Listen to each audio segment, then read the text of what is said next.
délai, là.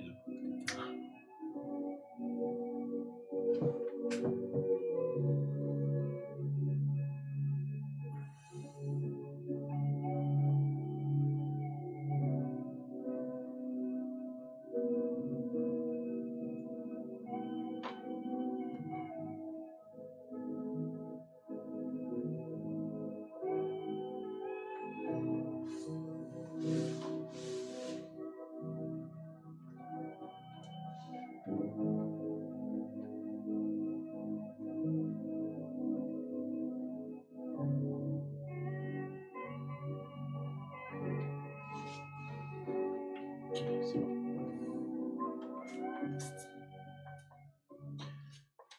OK. Bonjour, Bonjour, bonsoir. bonsoir, chacun de vous. OK, une petite annonce, commencer. Le 28 février, là, samedi, dans 2 semaines, c'est ça? Mhm. Ça va être la réunion de silence. On vous attend là, à 1h à Sainte-Clotilde, chez nous. Ça va un peu avec notre étude, là, l'idée de l'intimité avec Dieu. Veux-tu d'autres choses? Prochaine réunion. Ah, le 21 mars, Prochaine. ça va être l'autre après. Là, la dernière réunion, là, il faisait genre moins 30. Plusieurs qui ont décidé que c'était trop froid, il n'a pas sorti, mais on a eu quand même pas mal de monde, on a eu du bon temps. Toujours du Très bon bon, temps. du bon temps. Si vous venez, apportez-vous un lunch, on mange ensemble, après on a du bon temps de communion. Fait que, vous êtes bienvenus. OK, on est encore dans notre étude la quête vers l'intimité avec Dieu. C'est la deuxième semaine 2, deuxième étude. On a vu dans l'autre jour qu'il y a une similarité entre quand les Juifs sortent d'Égypte. Ils s'en vont vers la terre promise. Pour nous, notre terre promise, c'est de connaître Dieu intimement. Là.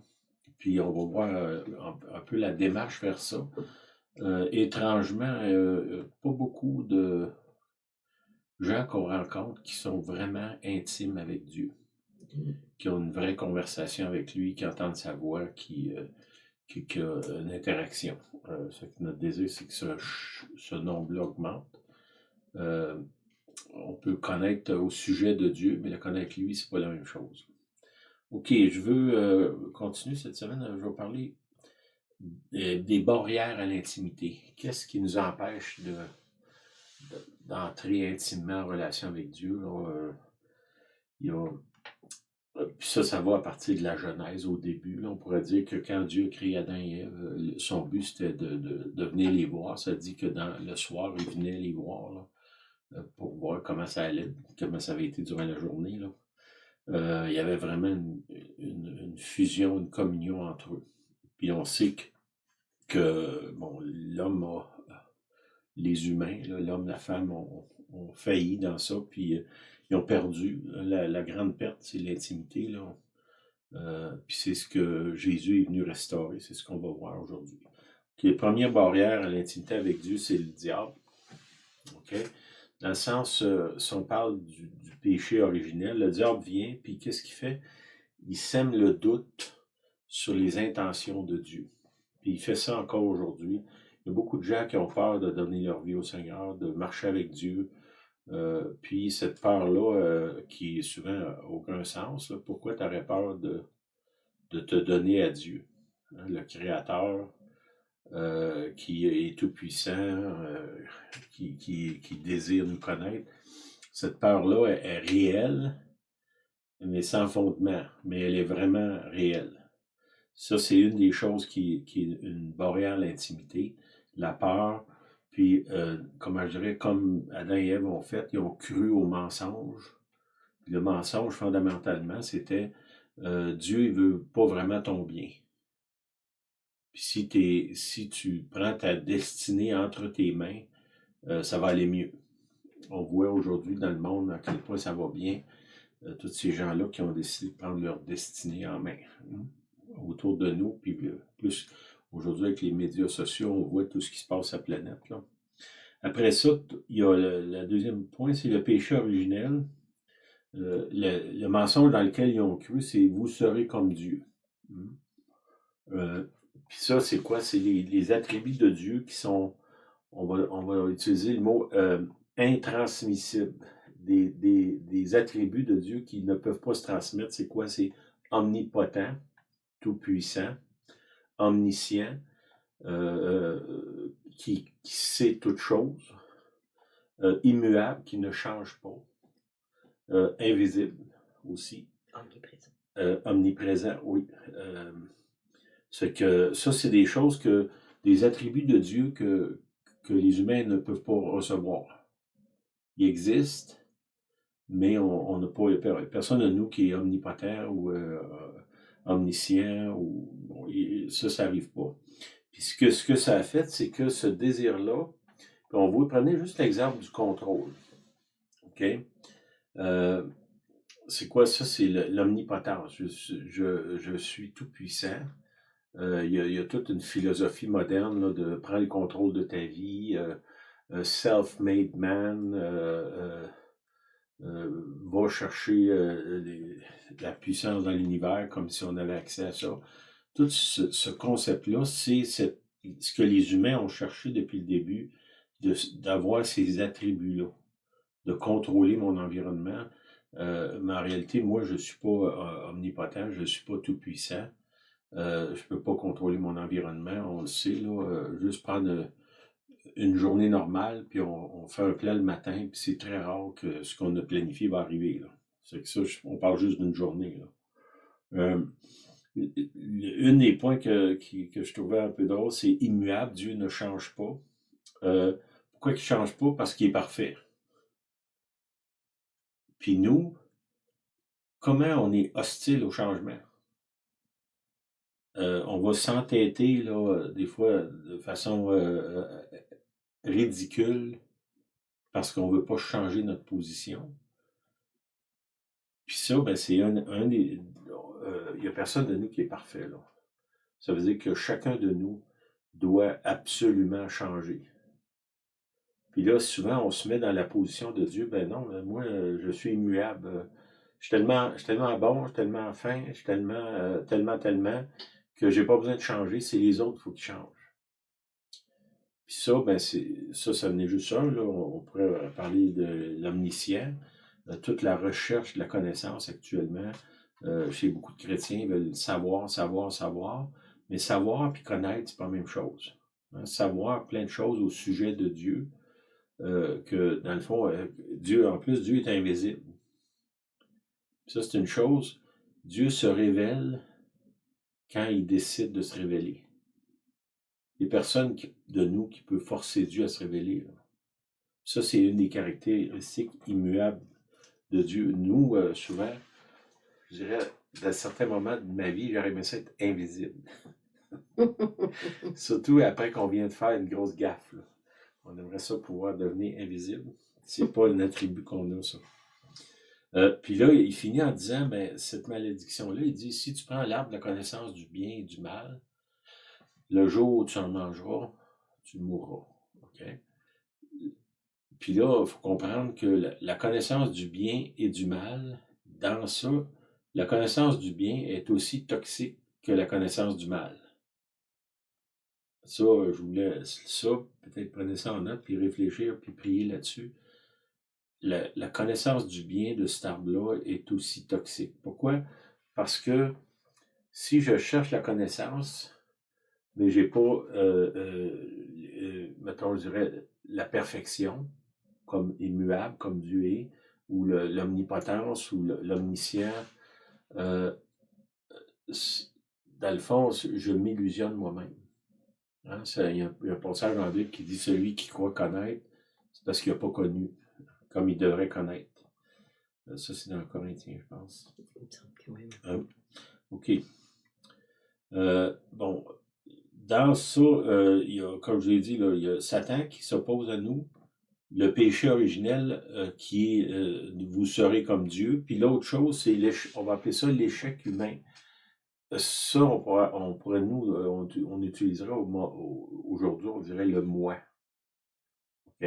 Je peux pas blâmer tout le mal que je fais sur, ben, c'est pas de ma faute, j'ai hérité ça d'Adam et Ève, ou c'est pas de ma faute, c'est le diable.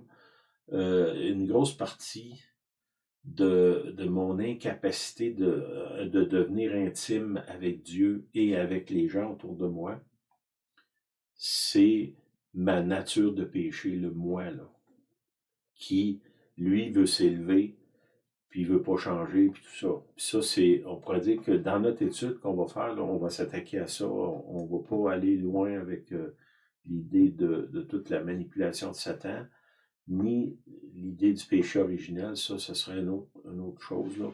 Mais je veux plutôt m'attacher à ma nature de péché. Une des choses que dans la malédiction du diable, qui est le serpent, il lui dit, tu vas manger la poussière de la terre. Bon, si on regarde l'humain, les humains, Adam a été formé à partir de la poussière de la terre. On pourrait dire que ma nature pécheresse, le moi, c'est la nourriture du diable. Puis plus que je suis dans le moi dans le sens... L'ego. Mon ego, oui. L'ego, c'est le meilleur mot. Plus que je suis dans l'ego, plus que le diable a de la nourriture pour me manipuler puis causer des dommages autour de moi. Mais, comme je dirais, si on adresse ma nature, mon ego, le moi, on pourrait affamer le diable. Oui. OK. On va aller plus loin avec ça. Vous allez voir où je m'en vais, là. Comment Dieu désire vraiment être connu. OK? On voit que là, comme je vous dis, les humains, on recherche beaucoup ceux qui sont dans les chrétiens charismatiques. Comment on aimerait ça avoir en permanence le don de prophétie, de tout connaître, de tout savoir. Ça, c'est un attribut de Dieu. Dans la prophétie, à certains moments, le Seigneur ouvre une fenêtre mince, puis on voit ce que lui voit. Mais on ne peut pas voir en permanence ce que lui voit. Là. Ça serait l'omniscience. L'autre chose, les dons de guérison, ceux qui prient pour les malades, ils savent que c'est pas tout le monde pour qui on prie sont guéris. Pourquoi? Parce que ça, c'est un attribut de Dieu. L'omnipotence, d'avoir les réponses à tous les problèmes sur la terre, ça c'est un attribut de Dieu qui ne se transmet pas. Je peux recevoir une parole de connaissance, de sagesse, qui est encore là, c'est une fenêtre. Je vais avoir la sagesse, la connaissance de Dieu sur un événement, mais ça ne demeure pas en permanence sur moi. Puis c'est ce que les humains ont la séduction de Satan, ça a été, tu vas devenir comme Dieu, là. Tu vas avoir ces attributs-là qui ne sont pas transmissibles. Puis même aujourd'hui, c'est ce qu'on cherche. Comment qu'on aimerait avoir le pouvoir de contrôler tout le monde autour de nous. Il y en a qui le disent, mais d'autres qui font juste y penser, là. OK. Comment Dieu désire être connu, c'est... On voit ça quand Moïse demande à Dieu de révéler sa gloire. Ça, c'est dans Exode 33, 13. C'est Moïse qui parle. Il dit, maintenant, si j'ai trouvé grâce à tes yeux, fais-moi connaître tes voies. Alors je te connaîtrai, je trouverai encore grâce à tes yeux. Okay? Fais-moi connaître tes voies. Puis là, il dit, là, je vais te connaître, puis je vais te trouver. Encore là, comme je vous dis, Dieu se révèle à qui il veut. Dans cette passage-là des Écritures, Dieu vient puis il se révèle à Moïse. Il ne se révèle pas au peuple. Les peuples, ils voient le tonnerre, les éclairs, mais ils ne voient pas Dieu. Lui, il le voit. C'est Dieu qui décide de se révéler. C'est pas Moïse qui dit, bon, ben, je vais faire quelque chose, je vais lever mon bras, je vais faire descendre Dieu du ciel. Là. C'est Dieu qui se révèle. Puis ça, c'est une affaire importante qu'il faut qu'on reconnaisse qu'il n'y a aucune manipulation humaine religieuse ne peut faire bouger Dieu si lui a décidé de ne pas bouger. Quand même que je passerai mon temps à prier, jeûner, n'importe quoi, c'est pas des moyens pour manipuler Dieu, là. C'est des moyens pour, comment je dirais, apprendre à le connaître.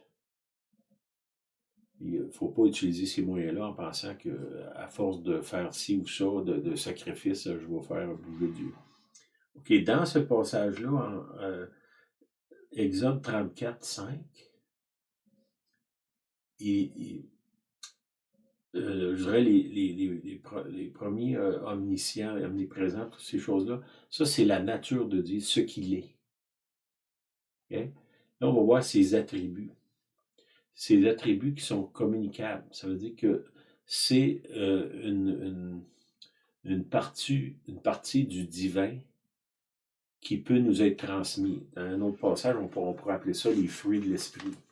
Si j'ai le Saint-Esprit en moi, je vais être capable d'opérer dans ces attributs-là ou de m'imprégner dans ça, puis ça va devenir ma nature. C'est pas le cas des autres que l'on a vu tantôt. Okay? Dans Exode 34, 5, il lui demande de voir la gloire de Dieu. Puis on va voir ce que Dieu révèle. C'est quoi sa gloire? Okay?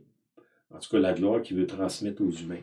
Exode 34, 5. L'Éternel descendit dans une nuée, se tint là auprès de lui et proclama le nom de l'Éternel. Okay? Dieu a proclamé des choses.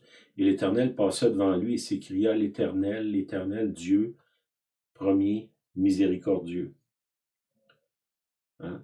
Miséricorde, c'est quoi? C'est je me mets dans la peau de l'autre. Ça, c'est pas ça que je veux faire. Moi, je veux dominer sur les autres. Là, lui, il dit, mets-toi dans la peau de l'autre là, avant de le juger, puis sois compatissant. Le deuxième, c'est lent à la colère. Hein, ça, c'est beaucoup de nous, on aurait besoin de cet attribut-là. Ça ferait du bien surtout aux gens autour. Là. Riche en bonté. Hein, nous, souvent, on a de la misère à... On n'est pas riche dans ce domaine-là. Ça, c'est le troisième. Après ça, en fidélité. Après ça, ça continue en disant, il conserve son amour jusqu'à 1000 générations. Il est constant dans l'amour. Après ça, il pardonne l'iniquité, la rébellion, le péché. Dieu, il pardonne. Okay? Il y a trois définitions de péché ici. L'iniquité, la rébellion, le péché. L'iniquité, c'est ma nature tordue. La rébellion, c'est Dieu me demande de faire quelque chose, je dis non, je vais faire d'autres choses. Celui qui sait faire le bien, qui ne le fait pas, est comme un péché. Ça, c'est écrit dans la Bible. Après ça, le péché, c'est quoi? C'est manquer la cible. Passer aux côtés de ce que j'aurais dû faire. Okay? Ce sont ces attributs-là que quand Jésus est venu sur la terre, qu'est-ce qu'il fait? C'est quoi la bonne nouvelle de l'Évangile? C'est que Dieu vient par Jésus pour nous révéler ces 7 attributs-là de Dieu. On voit Jésus, quand il marche sur la terre, il est miséricordieux, compatissant, il est lent à la colère, riche en bonté, fidélité, il conserve son amour, il pardonne. Ça, c'est ce que Jésus est venu nous révéler du Père. Quand il dit, moi et le Père, on est un. Je veux que vous soyez dans le Père comme moi je suis dans le Père, qu'on soit un avec vous comme vous êtes un, que moi je suis un avec lui. C'est cette nature-là, c'est ces 7 attributs-là que Dieu veut nous transmettre. Puis on parle quand il dit aux disciples, recevez le Saint-Esprit, dans le fond, les fruits de l'Esprit, ce sont ces attributs-là. C'est ça qui nous permet de développer la communion avec Dieu. Puis aussi de communier avec les autres autour de nous. Si je pense, ces 7 attributs-là, c'est comme on pourrait appeler ça l'ADN de Dieu. Là. Ce de quoi il est formé. Ce qu'il est. Puis, ces attributs-là, le Seigneur, il veut, il nous donne accès à ça. C'est la bonne nouvelle de l'Évangile. Tu n'as pas besoin de demeurer sous la malédiction d'Adam et Ève. Jésus est venu pour briser cette malédiction-là, puis dans le fond, de nous permettre de recevoir à nouveau, s'ils l'ont déjà eu. Je pense que dans le jardin, il y avait quelque chose d'extraordinaire, que ça soit restauré. Jésus, il vient pour restaurer ces attributs-là, pour qu'on puisse avoir une humanité qui est remplie d'amour plutôt que remplie de péché, de division, de haine, de colère, d'amertume, de manque d'amour, c'est ces attributs-là que le Seigneur veut restaurer en nous. OK. C'est ce que Jésus est venu nous communiquer. Puis quand il vient, puis il souffle le Saint-Esprit sur les disciples, c'est pour que les disciples aient accès à ces fruits-là. Si on regarde la liste des fruits de l'Esprit dans l'Épître aux Galates, ça tourne autour de ces mêmes choses-là, qui sont la nature de Dieu, puis dans lequel on a désespérément besoin. Puis si on revient à l'idée de qu'on est appelé à prêcher la bonne nouvelle c'est que Dieu nous donne accès à ces attributs-là par le Saint-Esprit, par le salut en Jésus-Christ. Puis trop souvent, premièrement, on porte pas beaucoup ces attributs-là parce qu'on a été distrait ailleurs. Comme je l'ai dit, le diable fait qui me fait croire ou me fait croire que Dieu n'a pas des bonnes intentions envers moi. Il veut, il veut me faire des choses que je ne veux pas faire. Puis là, je me retiens, j'approche pas, je ne le laisse pas approcher. Après ça, il y a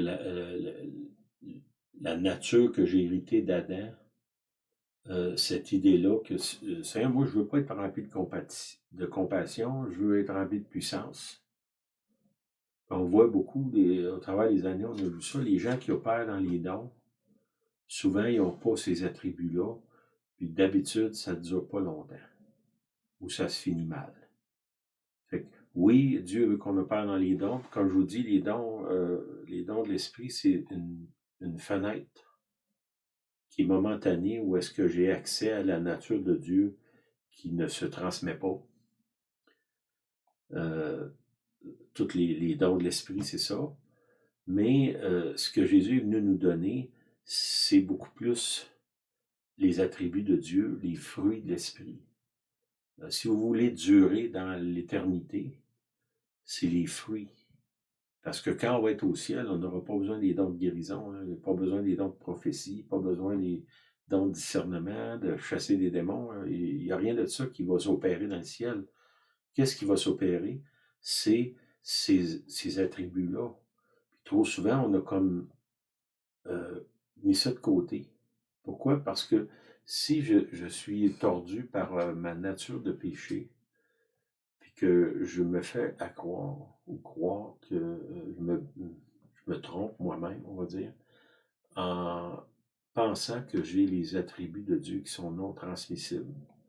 Je veux dire, cette idée-là que moi, j'ai toujours raison. Ça, c'est loin de la miséricorde, là, ou la compassion, ou la colère. Ça, c'est que je me suis trompé moi-même. Puis souvent, par mes enseignements, j'ai trompé les autres. Parce qu'au lieu de les amener aux attributs communicantes de Dieu, on a poussé vers ceux qui ne se communiquent pas. On voudrait donc avoir des prophéties constamment. On voudrait donc avoir les dons de guérison constamment. On voudrait donc avoir la sagesse infuse. Mais ça, on n'a pas accès à ça en permanence. Comme je vous dis, c'est des dons qui viennent à certains moments dans notre vie. Merci Seigneur, c'est glorieux. Mais c'est pas ça que Dieu veut nous transmettre. Ce que Jésus est venu nous donner sur la terre, c'est des outils pour être capable d'aimer. Hein? Quand il dit la plus grande de ces choses, c'est l'amour. La plus grande chose dans le royaume puis dans l'univers, c'est l'amour. C'est quoi l'amour? Si on fait en pratique, si on fait un résumé de ces 7 attributs-là de Dieu, on pourrait dire que c'est une définition en détail de l'amour. Puis si on veut répandre le royaume, qui est un royaume d'amour, on doit premièrement opérer dans ces choses-là. Hein? Quelqu'un qui disait, quand on témoigne à quelqu'un, il ne se demande pas si on a les bonnes doctrines, il se demande, est-ce que ça me tente d'être comme toi? Moi, ça me tenterait d'être comme quelqu'un qui opère dans ces choses-là, qui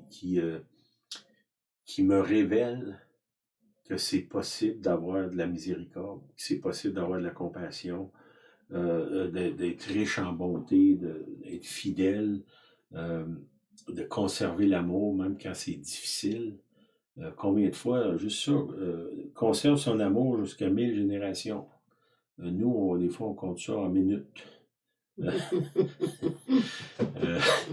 Quelqu'un vient nous chercher un peu, puis immédiatement, l'amour a disparu.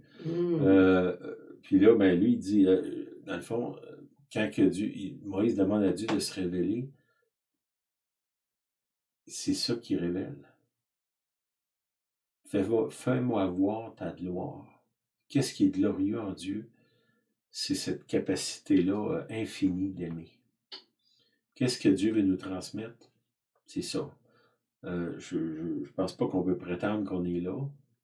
Je ne sais pas si on va arriver à ça, parce que c'est quand même, lui, c'est Dieu.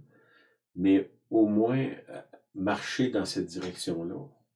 Faire, premièrement, de reconnaître, hein, Seigneur, je lis cette liste-là, puis je vois pas beaucoup, il n'y a pas un gros miroir, là. Je me vois pas là-dedans, là. Hein, c'est plutôt un tableau noir. Puis ça, quand on parle de la quête vers l'intimité avec Dieu, c'est au travers de ça qu'on va rentrer en intimité avec Dieu. Ces attributs-là. Ceux qui ont été avec Dieu, à un moment donné, les disciples, les pharisiens essayent d'attraper les disciples, puis une des choses qui est écrite, ça dit, ils les reconnurent pour avoir été avec Jésus. Bon. Pour pouvoir avoir ces attributs-là de Dieu, ben, on doit avoir été avec Jésus. Ça vient de lui, ça dit, c'est les fruits de l'esprit. C'est pas mes fruits, c'est pas les fruits de mon travail, c'est pas les fruits de mes efforts, c'est les fruits du Saint-Esprit. Puis ça, c'est la nature de Dieu, c'est pas la nature humaine. Mais Dieu, il désire par le Saint-Esprit me donner ou me permettre de porter ces fruits-là qui viennent de lui. Si je lui laisse l'espace, je prends du temps avec lui, c'est ce qu'il va faire. C'est lui qui va le faire. Ça ne viendra pas de nous, ça va venir de lui. Moi, j'ai perdu l'espoir dans moi, puis dans le monde autour de moi, pour marcher avec Dieu.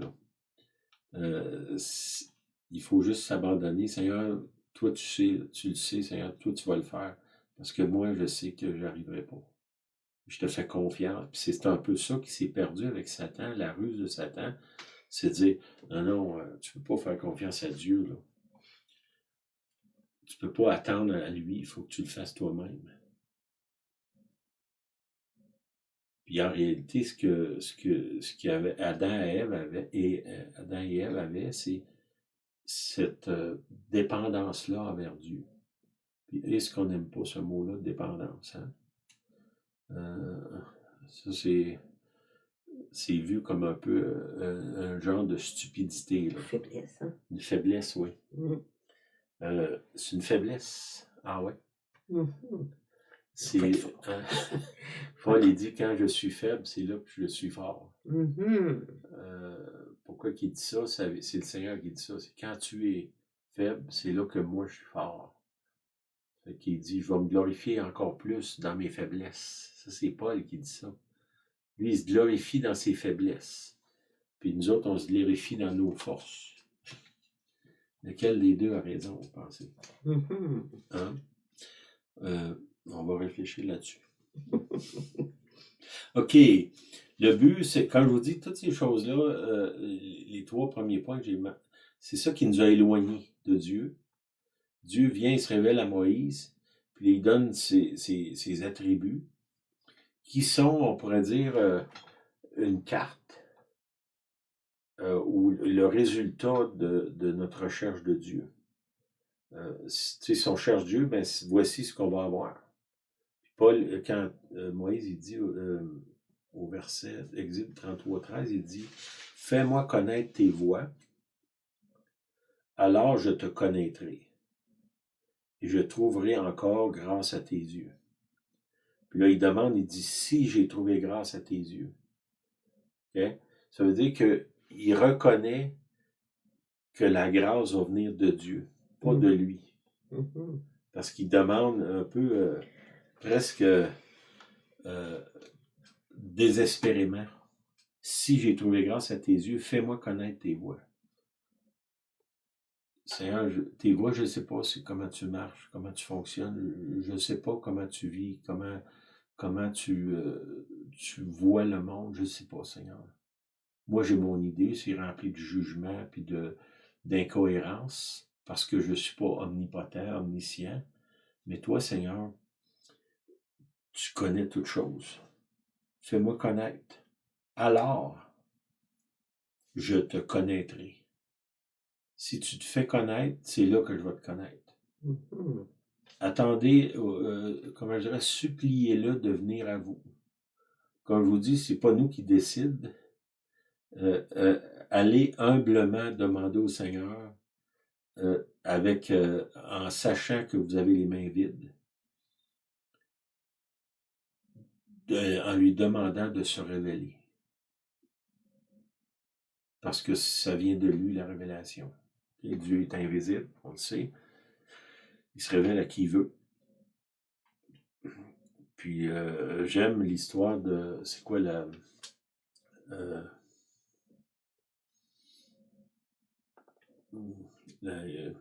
quelqu'un qui va vers Dieu et elle dit, ben moi je suis comme un petit chien là, qui meurt en dessous de la table. Là. Une femme. C'est quoi la femme pécheresse, je me souviens pas son nom. Comme elle vient et elle dit, ben Seigneur, moi même si c'est les miettes, je vais les prendre. Elle reconnaît qu'elle n'est pas digne de lui, mais son honnêteté fait que le Seigneur répond. Personne de nous est digne du Seigneur. On ne peut pas dire, Seigneur, moi je suis tellement bon, tu m'en dois une. Là. Comme des fois on dit un peu avec des gens, Dieu il doit rien à personne. Si vous l'approchez, approchez-le avec humilité, en sachant que vous n'avez aucun moyen de le manipuler. Simplement, Seigneur, comme Moïse il dit, peut-être le prier. Prenez Exode 33:13, priez ça. Changez-le en prière. Seigneur, si j'ai trouvé grâce à tes yeux, oui, Seigneur, fais-moi connaître ta grâce. Puis là, il montre sa grâce, c'est quoi? C'est les 7 attributs. Sa gloire, c'est les 7 attributs. OK, le but, c'est de revenir à la maison. On s'est éloigné par les 3 péchés. J'ai cru le mensonge de Satan. J'ai cru que je pouvais avoir les attributs non communicables de Dieu. Puis après ça, je me suis entêté dans mon... c'est quoi le mot qu'on utilise? Mon ego. Recherche de l'ego. Puis ces 3 choses-là, c'est les barrières principales de moi à entrer en intimité avec Dieu. Qui peut me débarrasser de ça? C'est le Seigneur. Il faut que je reconnaisse mon orgueil, finalement. Puis si je le reconnais, ben là, ça me met dans une position d'humilité pour recevoir de lui. OK, là, je passe à un autre point, c'est revenir à la maison. OK, le but, on s'est éloigné, le Seigneur, son désir, c'est qu'on revienne à lui. Dans Jean 17:24, c'est Jésus qui parle, puis ça parle aussi de la bonne nouvelle de l'Évangile. Pourquoi Jésus est venu sur la terre? Pour nous communiquer ces attributs-là, nous laisser le Saint-Esprit pour nous rendre capables. Moi, j'aime le mot, le Saint-Esprit, c'est celui qui me rend capable. Parce que sans lui, je suis un incapable. C'est Jésus c'est pas moi qui dis ça, c'est Jésus, il dit, sans moi, vous ne pouvez rien faire. Ça ressemble à moi, là, de incapable, là. Mais le Saint-Esprit me rend capable d'aimer, d'avoir la compassion, de pardonner. C'est lui qui me rend capable de ça.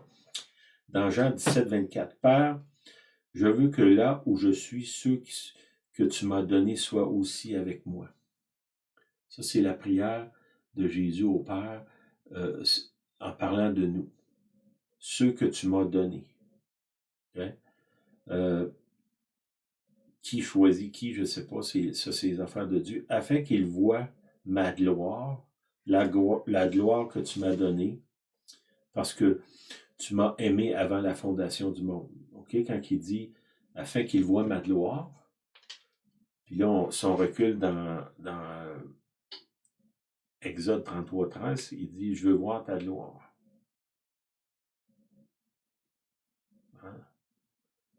Puis là, on voit que Dieu révèle sa gloire. C'est quoi sa gloire? C'est les 7 attributs qu'on a parlé. Là. Dans Jean 17,3. Or, la vie éternelle, c'est qu'ils te connaissent, toi, la prière de Moïse, que je te connaisse, et toi, le seul vrai Dieu, et celui que tu as envoyé, Jésus-Christ. Puis ça, c'est une chose, le mot envoyé, là, dans le sens que le Père a envoyé Jésus vers nous. Il a envoyé Jésus, dans le fond, il vient lui-même, on peut dire ça. Jésus a été envoyé pour nous révéler le Père et nous ramener à la maison. Le but de Jésus, c'est de nous ramener, de restaurer ce qui a été volé dans le Jardin d'Éden. Ça devrait être notre première recherche. J'ai posté une vidéo, c'est Billy Graham qui parle, puis quelqu'un il demande, il est rendu vieux, il dit c'est quoi? Il dit quelque chose t'aurait changé. Il dit oui, j'aurais moins voyagé, j'aurais moins accepté d'invitations, puis j'aurais passé plus de temps avec le Seigneur. Rendu à la fin de sa vie, puis on peut dire que c'est quelqu'un qui a eu de l'influence beaucoup. Puis à la fin, il dit ben ce que j'aurais dû faire ou ce que j'aurais aimé faire, que j'ai compris plus tard, c'est que la plus grande chose qui peut m'arriver, c'est de passer du temps intimité avec Dieu. Je trouvais ça intéressant, là. Puis c'est ça que Jésus vient pour nous ramener à la maison. Puis c'est quoi la maison? La maison de Dieu, c'est moi, là, à l'intérieur, que je le rencontre. Ça, c'est ce que le Seigneur veut faire. Je vais arrêter ça là. La semaine prochaine, on va continuer dans la même lignée. Là. Pourquoi dans le fond, on ne peut pas restaurer l'intimité si on ne comprend pas ce qu'on a perdu. On doit arriver à une place où est-ce que je comprends là, que ce que j'ai perdu, je comprends ce qui m'empêche d'être intime avec Dieu, les 3 points que j'ai parlé tantôt. Puis après ça, comment Dieu a pourvu pour que ça change. Puis quel est le but de l'intimité avec Dieu? C'est que la nature de Dieu s'imprègne en moi, puis que là, je devienne un vrai témoin. Pas quelqu'un qui témoigne. Il y a un frère qui disait, il y a plusieurs années, comment je dirais, il témoignait beaucoup, il parlait beaucoup de Jésus, mais il dit, comment il disait ça? Il disait, je témoignais beaucoup, mais je n'étais pas un témoignage. En voulant dire, ma vie ne reflétait pas le message que je prêchais. Puis, je pense que c'est important que notre vie reflète ce qu'on prêche, que les gens voient la nature de Dieu quand ils me voient. Que quand ils nous regardent, qu'ils puissent entrevoir Jésus. Parce qu'on pratique ces choses-là. Puis comme je vous dis, c'est pas moi par mes efforts, hein, c'est par mon abandon au Seigneur, en reconnaissant mon incapacité. Là, comme je vous dis, conserve son amour jusqu'à 1000 générations. Celle-là, elle fait mal, là. Nous, on est tellement rapide à canceller du monde aussitôt qu'ils ne font pas notre affaire. Ben, Seigneur, si c'est... Mettons, Seigneur, ça me parle. Là. Pour moi, ça me parle. Là. Seigneur, j'ai besoin de ça. Puis je sais que je ne l'ai pas. Puis je ne vois pas comment, par mes efforts, je pourrais arriver là. J'ai besoin de ton aide. Puis ça en est un. Il y en a 7 autres. Là. On peut 6 autres là, que lui. Peut-être les changer en prière. Mais reconnaissez, dans ma nature, c'est pas là. Puis ça ne viendra jamais de moi. Il y a seulement toi qui peux le faire, Seigneur. Arrêtons de penser qu'on y est parvenu. Là. Tu sais, il y en a qui il nous disait, ça c'est il y a plusieurs années, les chrétiens qui disaient tout est accompli. En parlant d'eux-mêmes. Jésus peut dire ça, mais pas moi. Là. Soyons un petit peu humbles là-dessus.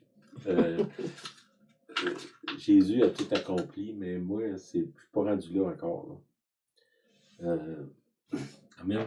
Amen. OK, Seigneur, aide-nous, Seigneur, on a besoin de toi.